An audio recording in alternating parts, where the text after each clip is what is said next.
Hello, this is Charlene Sabb, and welcome to another broadcast of the Brooklyn Baby podcast.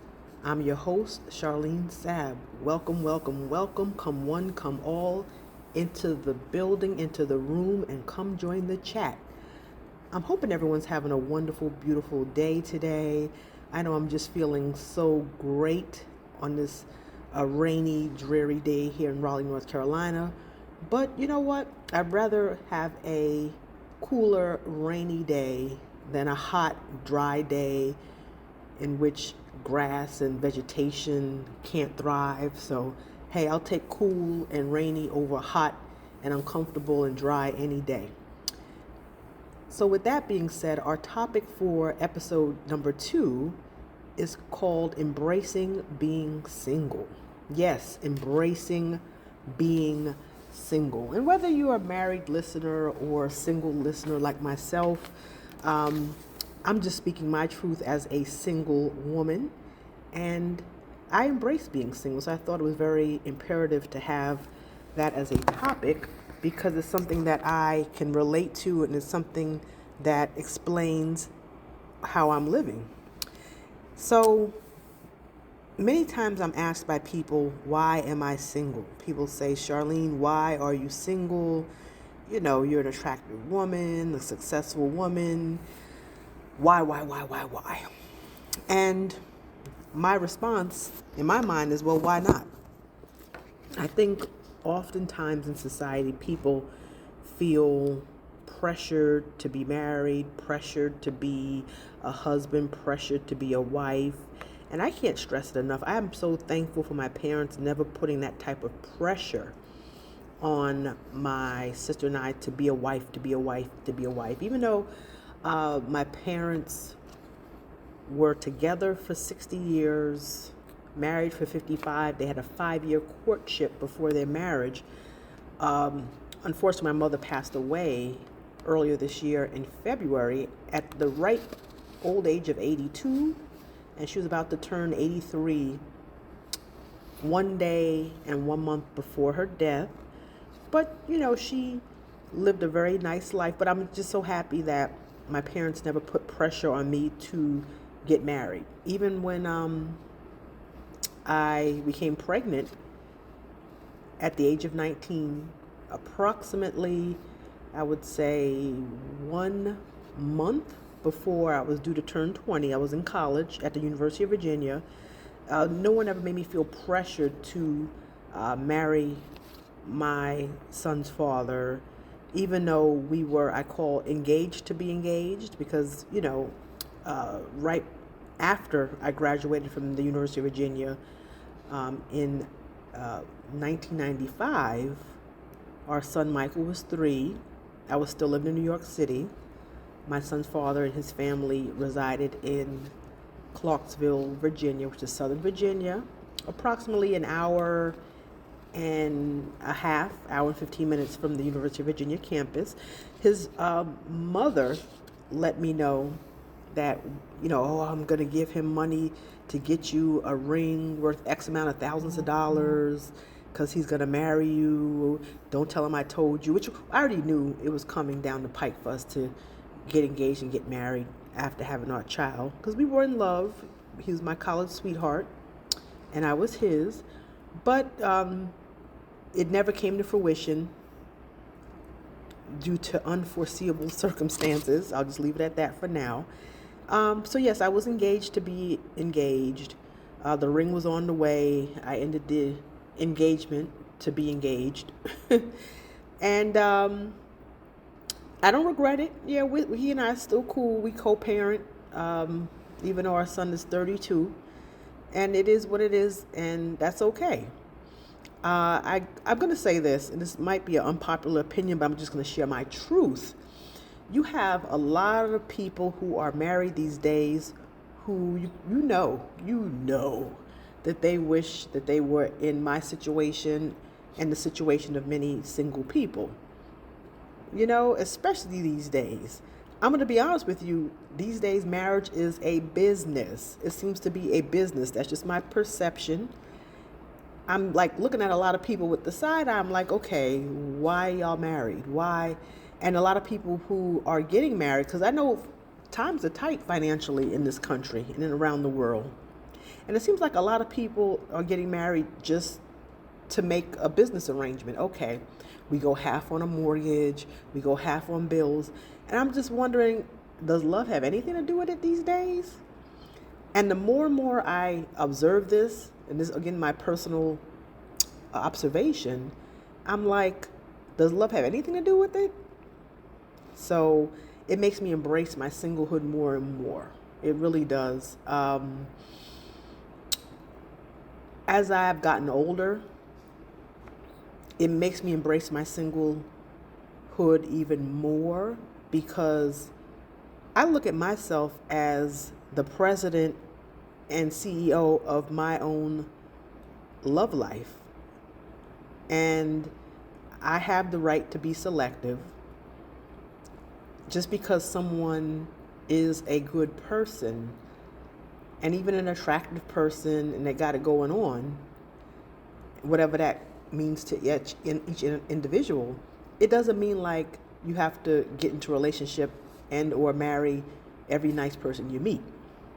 I'm just going to be honest with you. There have been plenty of times in which I go out on a date, nice man, attractive man, and for whatever reason, he is not my cup of tea, and that's okay. And that is okay. I actually, within the past year, went out on a date. The man was an entrepreneur, or I should say is an entrepreneur. And I just, And actually, I met him at the gym. And it just, nice date, nice person. And he was just, I think the thing that got me, one of the reasons why, is just like, I feel he was just moving too fast. Like, you just met me at the gym. You're already talking about taking me away to the beach. You're already talking about having me take a road trip with you to go to a casino a couple of states away. So we're talking about a road trip that's going to be overnight. And he was just moving too fast. And to me, that's a solid red flag. Red flag on the play. Brother, why you moving too fast? Like, that's a turnoff. I don't care what you have, what you own, what you're doing for yourself. It was just a turnoff to move too fast. And then it made me wonder and look at him with that proverbial side eye. Like, why are you moving too fast? Like, why are you trying to seal the deal so fast? And I just felt that he felt just because he owned a company and he was throwing out all these trips and this and that I'm supposed to just jump at the bait, take the bait. Like, what are you trying to sell? What's your agenda? And then it made me wonder, like, was it to get me in the bed? What is it? Or do you lead with trips and stuff like that, the material things? It was just a huge red flag to me. So that's just, again, me in that role as the president and CEO of my own love life, my own life in general, And I just wish that a lot of people would look at it this way, because I'd rather be single and happy than be in a relationship or marriage and be miserable. And I'm feeling like at my ripe age of 53 years old, I just turned 53 May 23rd of this year. Go Gemini. Gemini's in the house. Hey, I just feel like at this point, if I ever do decide to settle down and tie the knot and get married, I'm only doing it one time. I'm not going to get married to get divorced. I'm not going to get married to be miserable, because I'm not saying my life is perfect, but at the same time, I'm at peace, tranquility, pay my own bills, pay my own expenses. I'm good, As my son would say, I'm gooder than good. So that's the way I look at it. And I just wish that I don't have all the answers. All right. But I just wish that a lot of people who are single would look at it as such. Just look at the blessings you do have. Just look at all the positive things that you do have going on for yourself. Let that be your guide, you know? And to be careful what you wish for. Be careful what you wish for. A lot of times we're wishing for relationships, marriages, situationships, whatever the case may be. And then you get into something and maybe get into it a little too quickly. And then you start having regrets. I've been there before, jumped into something maybe a little too fast with something or someone that, looked good on the outside, being sold a dream. And then like shortly after getting involved with said person, it's a nightmare. It's a nightmare. It's a nightmare, And I'm going to say this, a little personal, another anecdotal story. It was, I would say, 2 years ago. 2 years ago, I met someone, okay, just minding my own business. I was out, and this person approached, and the person actually knew a family member, okay? So I'm thinking, okay, it's a safe situation, safe. And then, went out on a date with this person. As a little bit of time progressed, was blown away by the superficial, the beautiful car, the beautiful home, the great career of this person. He was divorced, father of 2 teenage daughters, and blown away. Another date had him. He cooked a nice meal for me: steak, surf and turf, with shrimp, great drinks flowing, and just come to find out that he was a total asshole. Just all of this, I guess, love bombing, a whole bunch of fluff and stuff. And when you scratch below the surface, this particular person I felt was a demon, just a horrible person. But he, again, led, like the other person, led with the material, led with the beautiful, immaculately decorated home, the beautiful foreign luxury car, the career, the salary, and led with all of this stuff, and he really had the audacity to go to church looking like, like a upper crust choir boy Christian, or whatever you want to call it. But his soul was so tainted. He wasn't a good person. He was awful. And when I thought about all of the love bombing, I thought about him leading with the material, and it made me just solidify my idea of always being careful what you wish for. Of course, I'm going to be honest, I was that girl who like, oh, yes, the man has to have X, Y, Z, blah, blah, blah, blah, blah, blah, blah, blah. Yeah, in a perfect world, that's what a lot of people would want. I would even say most or many. But with that person has to have a good character. And this person had no good character. He seemed to be an alcoholic that was functioning. Come to find out, the guy had a DUI in his past. Never found out why he and his wife divorced, but he was just an awful person. And it just made me realize even more and more, girl, were there signs that I could have seen in the beginning?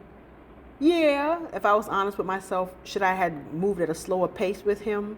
Yeah.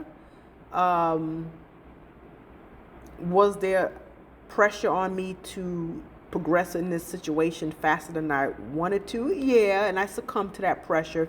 I take full accountability for that. And that was a lesson. That was a learning lesson. I guess coming out of that situation, no one's going to make me do what I don't want to do. And I think, okay, part of me, it was around a time of my life where I took myself out of the dating circle. And I guess he came at a time when I said, you know what, I'm ready to I'm ready to do some things. I'm ready to, put myself back out there. And maybe I need a little loving too. I guess that's what it was too, in my self-imposed dry spell. So yeah, I did that. I'm not even gonna lie. I did. And then now looking back, I said, you know what, self-inflicted dry spell or not, self-inflicted choice to date or not, I still shouldn't have jumped in that situation, because you still got to be careful with who you get involved with, who you spend your time with, who you give yourself to,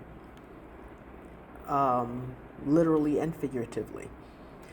So yeah, so it just made me realize, and upon reflection, just to move slower, tread lightly, be observant, don't feel the need to jump into anything, take my time. And I looked at, after that situation, and I looked at other situations with people around me, male and female, and I said, you know what? That was a learning lesson, and all that glitters isn't gold. And never again come out of my mouth, yeah, a man has to have this, he got to have that, da-da-da-da-da-da-da. Yeah, that's all well and good, but then what is that person's character? And the same thing could be said about women too, because when I talk to my son and hear some of the things that he goes through with women, men, they have their own issues and battles that they're facing when they're dating women, and because it appears that a lot of millennial women these days have their hand out. They see a successful man, and they're already thinking dollar signs and, what could he do for me? And, take me out to eat here and take me out to eat there. And from what I'm hearing, some young ladies you can't even take them to a nice mainstream restaurant. They want to go straight to places like Ruth Chris. They want to go straight to places like Capitol Grill.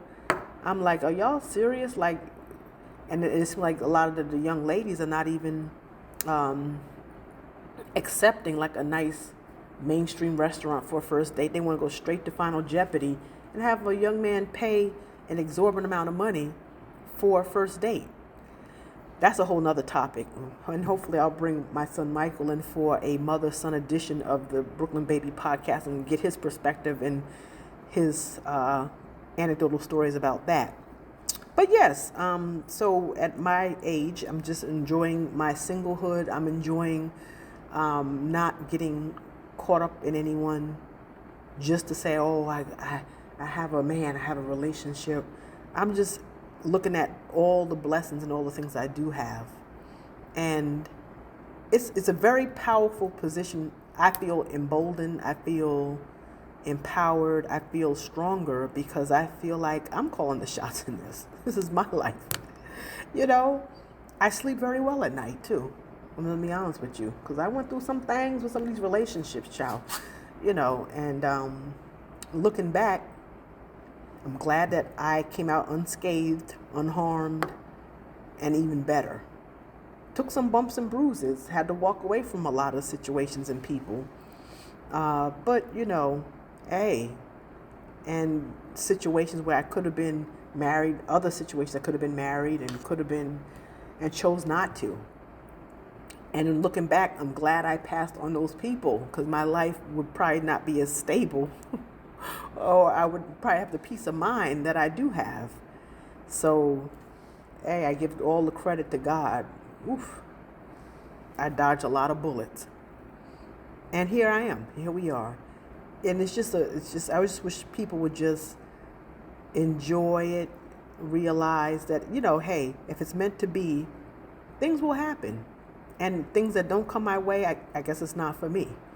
And that's my mindset. That's where I'm at now. And those are the reasons and others why I'm embracing being single.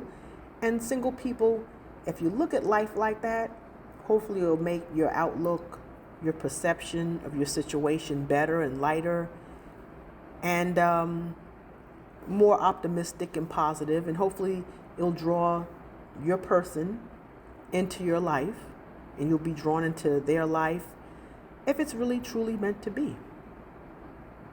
Well, that's all for now. Hopefully you enjoyed my Embracing Being Single episode 2.